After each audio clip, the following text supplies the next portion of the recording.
The first time you connect to your new controller, you have to load controller firmware. Important: the controller must be in program or remote program mode before loading firmware. To load controller firmware, make sure you have a serial cable connected between your workstation and controller. We are going to load firmware to a new CompactLogix 5335E controller. From the Communications menu, choose Who Active. You can also open the Who Active dialog box by clicking the Who Active icon in the Path toolbar. Expand the serial driver until the controller you want to load firmware to is shown. Click the controller. Click the Update Firmware button. Select the revision of the controller firmware that matches the revision of the project that will be downloaded to the controller.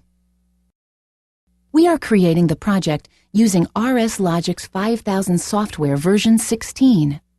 The project revision will match the version of RSLogix 5000 software used to create the project.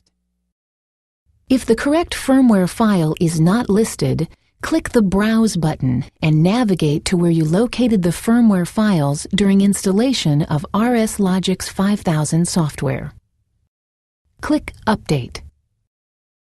Read the warnings and confirm that you have chosen the correct controller to load firmware to. Loading firmware using a serial connection may take a significant amount of time. Since we are loading firmware to a new controller, we have to use a serial connection. If we were updating firmware to a controller that already has firmware, we could use a faster connection, such as Ethernet. Click Yes to proceed with the update. The Update Firmware Progress window shows the status of the update. Important: make sure that power and communications are not disrupted during the firmware update. When the Update Firmware Progress window closes, the firmware is updated. You can now download a project to your controller.